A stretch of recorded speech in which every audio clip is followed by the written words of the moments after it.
Meus caríssimos irmãos e irmãs, a paz de nosso Senhor e Salvador Jesus Cristo.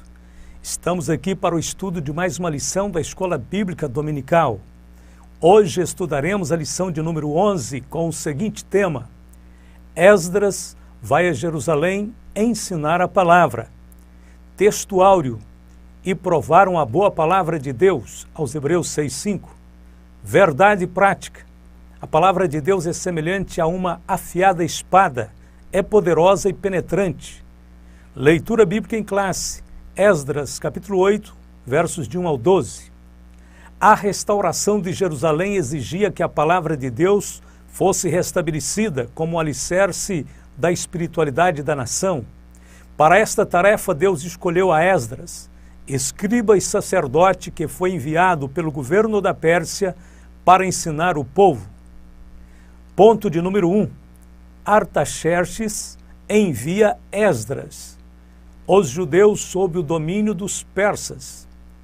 Quando a Pérsia derrotou a Babilônia em 539 a.C., os judeus que se encontravam sob o domínio babilônico passaram automaticamente ao domínio persa.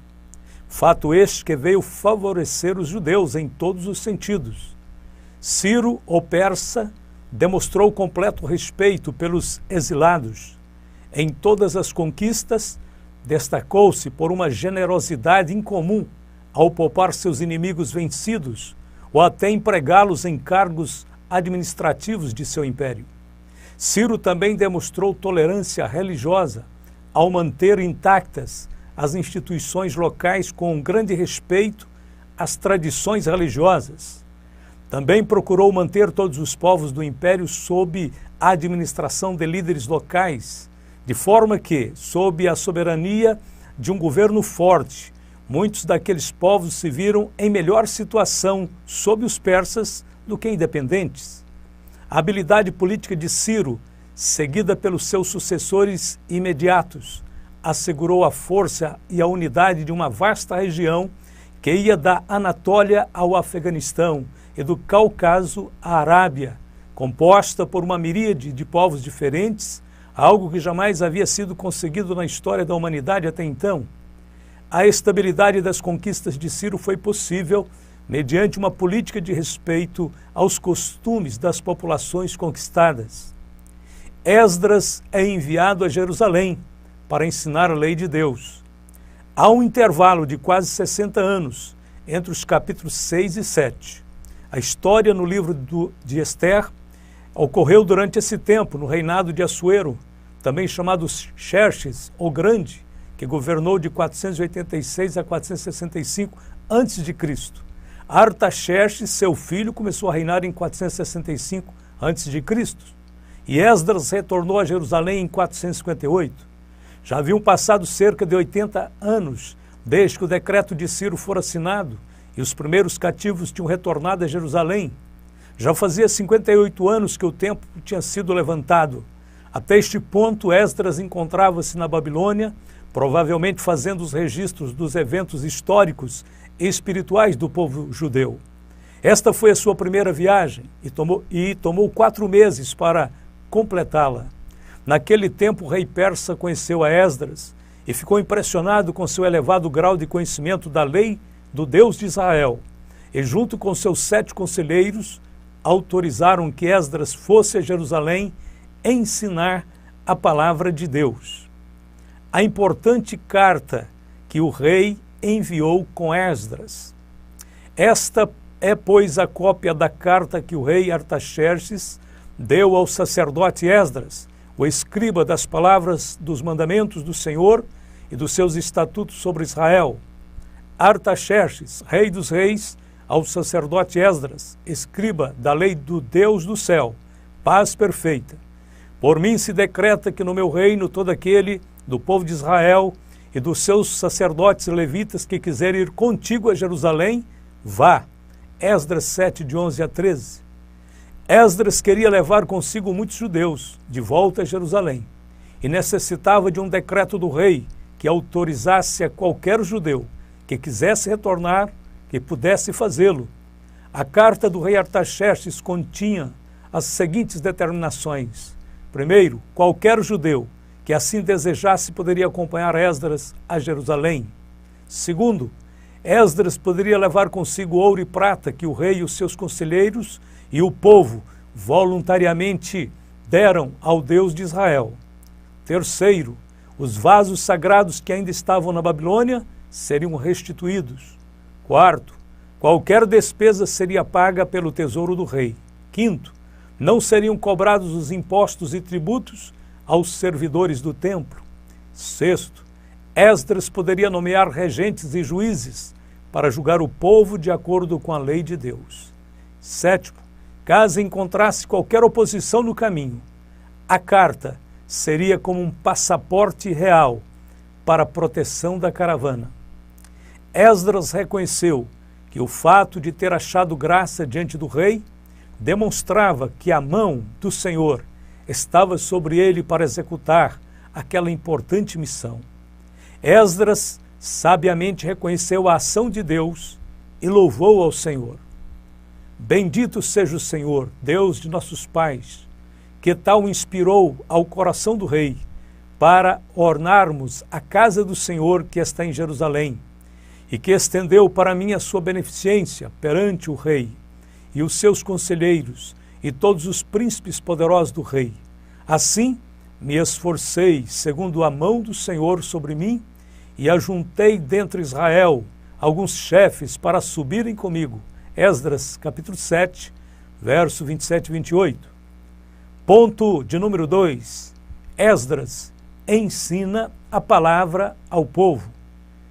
Esdras sai da Babilônia e vai a Jerusalém. Também subiram a Jerusalém alguns dos filhos de Israel, e dos sacerdotes, e dos levitas, e dos cantores, e dos porteiros, e dos netineus, no ano 7º do rei Artaxerxes. E no mês 5º veio ele a Jerusalém, e era o 7º ano desse rei. Esdras, capítulo 7, versos 7 e 8. Esdras convocou um grupo de judeus levitas e líderes do povo, ao todo uns 1.500 homens, que dispuseram a servir no templo e se prepararam para seguir a viagem. Junto ao rio Ahava, Esdras apregou um jejum e orações pela viagem.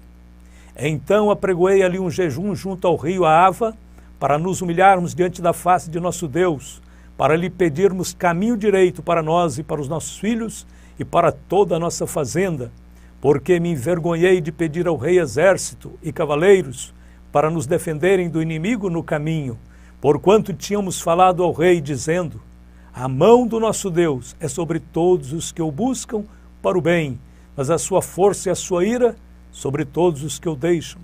Nós, pois, jejuamos e pedimos isso ao nosso Deus, e moveu-se pelas nossas orações. Esdras 8, 21 a 23. Que belo exemplo deixado para nós de dependência e de confiança em Deus. Que possamos voltar a pedir a Deus a sua direção e proteção para as nossas viagens e para as nossas decisões da vida. Esdras capítulo 8, 31 a 32. Então partimos do rio Ahava no dia 12 do primeiro mês, a fim de irmos para Jerusalém, e a mão do nosso Deus estava sobre nós, e ele nos livrou da mão dos inimigos e dos que nos armavam ciladas pelo caminho. Chegamos, pois, a Jerusalém e repousamos ali 3 dias. A viagem de 1.450 quilômetros transcorreu bem. Ninguém adoeceu, ninguém morreu, ninguém voltou para a Babilônia. O encontro de Esdras com Neemias. Neste ponto, temos uma certa dificuldade com a cronologia. Vejamos a ordem dos acontecimentos. Primeiro, houve o retorno do primeiro grupo de judeus, que foi feito sob a liderança de Zorobabel e Josué. Isto aconteceu em 536 a.C. Os livros de Zacarias e Ageu foram escritos durante esse período. O segundo grupo foi liderado por Esdras no ano 458, 78 anos mais tarde. E terceiro, a comissão de Neemias se deu em 444, 14 anos após a expedição de Esdras. Não sabemos se Esdras permaneceu em Jerusalém até o tempo em que Neemias chegou ali para dar início ao trabalho da reconstrução dos muros, ou se Esdras retornou à Babilônia após a reconstrução do templo. Se ele retornou, então temos aqui uma segunda vinda a Jerusalém nos dias de Neemias. Seja como for, o capítulo 8 de Neemias definidamente pertence ao tempo de Esdras. O cronista introduziu a pessoa de Esdras no livro de Neemias, mencionando-o em vários lugares, inclusive na inauguração dos muros de Jerusalém, conforme mencionado em Neemias 12, verso 12, 26, 33 e 36. Deixando de lado os detalhes da cronologia, devemos saber que Esdras e Neemias foram contemporâneos e trabalharam juntos por algum tempo. Esdras ensina a palavra ao povo. Seguindo as recomendações da lei, em Levítico 23, de 33 a 35, o povo se juntou em praça pública no primeiro dia do 7º mês para ouvir a palavra de Deus. E Esdras, o sacerdote, trouxe a lei perante a congregação, assim de homens como de mulheres e de todos os sábios para ouvirem no primeiro dia do 7º mês. E leu nela diante da praça, que está diante da porta das águas, desde a alva até o meio-dia, perante homens e mulheres e sábios. E os ouvidos de todo o povo estavam atentos ao livro da lei. Neemias 8, 2 e 3. O 7º mês, chamado Tisri, em hebraico, corresponde ao nosso setembro-outubro e marca o início do calendário civil em Israel. Foi neste mesmo mês e dia que o primeiro grupo de exilados vindos da Babilônia, liderados por Zorobabel e Jesua, chegou a Jerusalém, reconstruiu o altar e deu início ao sacrifício de adoração ao Senhor. Esdras 3, 1. Chegando, pois, o 7º mês, e estando os filhos de Israel já nas cidades, se ajuntou o povo como um só homem em Jerusalém. Esdras 3, 6. Desde o primeiro dia do 7º mês, começaram a oferecer holocaustos ao Senhor, porém ainda não estavam postos os fundamentos do templo do Senhor. Agora, no tempo de Esdras, coincidentemente, dentro do mesmo calendário, chegou a vez do sacerdote Esdras lançar os fundamentos firmes da palavra do Senhor na vida espiritual de Judá. Está escrito: e Esdras, o escriba, estava sobre um púlpito de madeira, que fizeram para aquele fim, e estavam em pé junto a ele, e à sua mão direita, Mititias, e Sema, e Anaías, e Urias, e Ilquias, e Maséias, e à sua mão esquerda, Pedaías, e Misael, Malquias, Azum, Rasbadana, Zacarias e Mesulão. E Esdras abriu o livro perante os olhos de todo o povo, porque estava acima de todo o povo, e abrindo ele, todo o povo se pôs em pé, Neemias 8, 4 e 5. Houve toda uma preparação para aquele dia solene. Havia um púlpito de madeira, e a lei de Deus foi lida desde a alva até o meio-dia. Um grupo de 13 obreiros auxiliavam ao lado de Esdras. Uma equipe de levitas estava entre o povo e ajudavam na tradução simultânea, enquanto a palavra de Deus ia sendo lida. Isso era necessário porque grande parte do povo já não conseguia entender o hebraico, sendo conhecedores apenas do aramaico aprendido no cativeiro. É notável que a multidão de mais de 30.000 pessoas estava inteiramente atenta.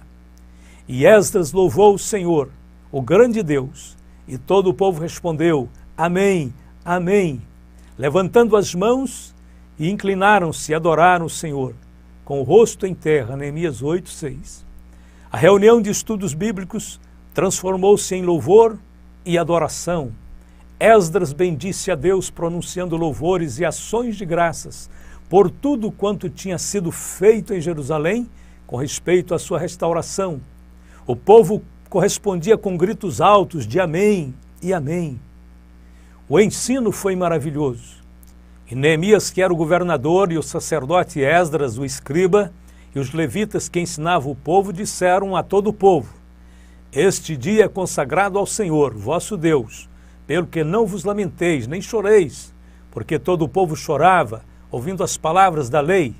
Disse-lhes mais: Ide, comei as gorduras e bebei as doçuras, e enviai porções aos que não têm nada preparado para si, porque esse dia é consagrado ao nosso Senhor. Portanto, não vos entristeçais, porque a alegria do Senhor é a vossa força. Neemias 8, verso 9 e 10. Uma grande comoção tomou conta do povo. A multidão ficou quebrantada enquanto ouvia e começou a chorar abertamente. Eles se deram conta de quão longe estavam dos preceitos de Deus. O espírito alegre da ocasião quase transformou-se em um dia de lamentações. Neemias, Esdras e os levitas tiveram que intervir, animando-os a que se alegrassem no Senhor, porque a alegria do Senhor era motivo de força. O dia era santificado a Javé, como um feriado religioso, uma ocasião festiva. Não era um dia de lamentações. As trombetas soavam de alegria. Era a festa das trombetas. Era o dia do ano novo, tempo de regozijo e não de choro. Foi assim que os levitas tiveram que recomendar ao povo que cortasse as lágrimas e se regozijasse. O dia da expiação aconteceria 9 dias depois e daria ao povo ampla oportunidade para chorar e lamentar por seus pecados. Agora, porém, deviam estar alegres, já que tinham a oportunidade de escutar e compreender a palavra de Deus. O novo Israel estava de volta do cativeiro. A desolação tinha sido revertida. Havia muitas razões para os judeus bradarem de alegria. O povo então foi consolado pelos líderes e começaram a alegrar-se pelo entendimento que tiveram na palavra do Senhor. Ponto de número 3. A palavra de Deus deve ser ensinada. Deus ordenou que a sua palavra fosse ensinada a todo o povo, de 7 em 7 anos. Desde os dias da antiga aliança, a leitura da lei de Moisés era feita a cada sábado, Atos 15, 21. Os sacerdotes deviam ler e explicar a lei ao povo, em convocação solene, a cada 7 anos, Deuteronômio 31, de 9 a 12. Os reis de Israel tinham que ter uma cópia do livro da lei para estudá-lo diariamente, Deuteronômio 17, versos 18 e 19. Os pais tinham que ensinar a lei diariamente aos seus filhos, Deuteronômio 6, de 6 a 9. Cada pessoa tinha que carregar consigo porções da lei para ler diariamente. Jesus ordenou o ensino da sua palavra, Mateus 28, 19 a 20. Portanto, ide a ensinar todas as nações, batizando-as em nome do Pai, e do Filho e do Espírito Santo, ensinando-as a guardar todas as coisas que vos tenho mandado, e eis que estou convosco todos os dias, até a consumação dos séculos. Amém. Os apóstolos colocaram em prática o ensino da palavra, e todos os dias no templo e nas casas não cessavam de ensinar e de anunciar a Jesus Cristo. Atos 5:42. Ponto de número 4. Resultados do ensino da palavra de Deus. O ensino da palavra de Deus gera temor a Deus.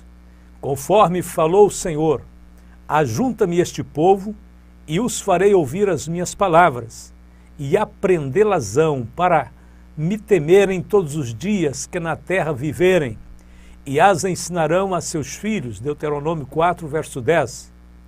O temor de Deus nos guarda do caminho mau.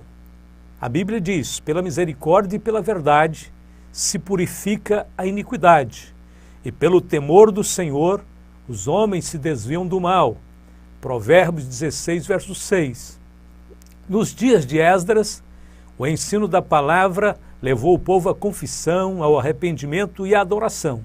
Está escrito, os da linhagem de Israel se apartaram de todos os estranhos, puseram-se em pé e fizeram confissão dos seus pecados e das iniquidades de seus pais. Levantando-se no seu lugar, leram no livro da lei do Senhor, seu Deus, uma quarta parte do dia. Em outra quarta parte dele fizeram confissão e adoraram ao Senhor, seu Deus. Neemias 9, 2 e 3. O ensino da palavra implanta normas espirituais nos crentes. O ensino da palavra de Deus traz em sua essência a mais elevada e a mais perfeita ética moral. Qualquer pessoa que se converta ao Evangelho de nosso Senhor Jesus Cristo terá sua vida mudada, segundo a operação do Espírito Santo, mediante os ensinos da doutrina de Cristo. A nova vida vem revestida de virtudes que são próprias do caráter de Cristo. Por exemplo, o crente torna-se honesto a toda prova, segundo aos Coríntios 8, 21. O crente jamais mente, Efésios 4, 25, Mateus 5, 37. O crente não furta, Efésios 4, 28. O crente não pratica impurezas morais, aos Efésios 5, 3. O crente jamais dá falso testemunho de alguém, Tiago 4,11. Este novo comportamento começa logo na conversão e se aperfeiçoa ao longo da caminhada do crente com Jesus. Segundo Paulo, este aperfeiçoamento é o revestimento do novo homem, que segundo Deus é criado em verdadeira justiça e santidade, aos Efésios 4:24.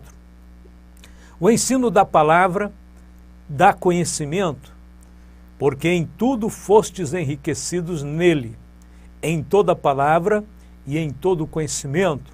1 Coríntios capítulo 1, verso 5. Não podemos rejeitar o ensino da palavra de Deus, visto que é através dele e por ele que nós somos enriquecidos em Cristo.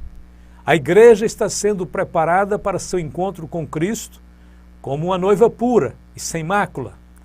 Esse processo de santificação passa necessariamente pela lavagem da água pela palavra, aos Efésios 5, 26, 27. Para santificar, purificando-a com a lavagem da água pela palavra, para apresentar a si mesmo igreja gloriosa, sem mácula, nem ruga, nem coisa semelhante, mas santa e irrepreensível. João, capítulo 15, verso 3, também diz: vós já estáis limpos pela palavra que vos tenho falado. O conhecimento da palavra de Deus produz em nós as virtudes que jamais poderiam ser produzidas de outra forma. Por exemplo, o conhecimento da palavra de Deus nos dá sabedoria. Tu, pelos teus mandamentos, me fazes mais sábio que meus inimigos, pois estão sempre comigo. Salmo 119, 98. O conhecimento da palavra de Deus nos guarda do pecado. Escondi a tua palavra no meu coração para eu não pecar contra ti. Salmo 119, verso 11. O conhecimento da palavra de Deus nos torna frutíferos e prósperos. Salmo 1, versos de 1 ao 3. O conhecimento da palavra de Deus nos faz sábios para a salvação, pela fé que há em Cristo Jesus. 2 Timóteo, capítulo 3, verso 16. O conhecimento da palavra de Deus nos torna perfeitos e instruídos para toda boa obra, para que o homem de Deus seja perfeito e perfeitamente instruído para toda boa obra. 2 Timóteo 3,17. A palavra de Deus é a base firme do andar cristão. Uma igreja que realmente se preocupa em agradar a Deus valorizará o ensino consistente da Bíblia. E qualquer igreja que negligencie o ensinamento das Escrituras desrespeitará ao Senhor. Paulo disse que a igreja do Deus vivo é a coluna e firmeza da verdade, 1 Timóteo 3,15. O apóstolo João escreveu que a nossa comunhão com Deus depende fundamentalmente da nossa perseverança nos ensinos de Cristo. Todo aquele que não permanece no ensino de Cristo, mas vai além dele, não tem Deus. Quem permanece no ensino tem o Pai e também o Filho, 2 João 1,9. Os pastores, presbíteros e professores da escola dominical devem ser cuidadosos no ensino da palavra de Deus na igreja. Devem examinar as várias doutrinas que surgem para ver se não vão além da doutrina de Cristo. Atualmente, 3 tipos de pregadores precisam ser cuidadosamente observados por nós. O primeiro tipo, aqueles que querem dar explicações a tudo o que leem, como se a Bíblia fosse um livro apenas de símbolos e figuras. Segundo, aqueles que querem contextualizar toda a Bíblia, como se a Bíblia estivesse desatualizada. E o terceiro grupo são aqueles que dizem ter novas revelações, como se a Bíblia não fosse suficiente como regra de fé e prática. Esses 3 elementos ignoram o sentido literal das Escrituras e a mensagem original da palavra de Deus. E esse caminho é perigoso e pode resultar em heresias destruidoras. O nosso único dever é ensinar a Bíblia, permitindo que a própria Bíblia interprete as suas palavras. Se formos além disso, incorreremos em erro doutrinário. Que todos os crentes tenham o devido juízo, o juízo suficiente para saber ouvir, para saber julgar os pretensos pregadores, rejeitando toda e qualquer interpretação ou afirmativa que não tem embasamento bíblico. tudo que contradiz a Bíblia precisa ser rejeitado. Louvado seja Deus. Assim encerramos esta aula, agora convidando você para aquela oração, para aquela intercessão que sempre fazemos juntos. Aonde você estiver, curve a sua cabeça, feche os olhos e vamos orar.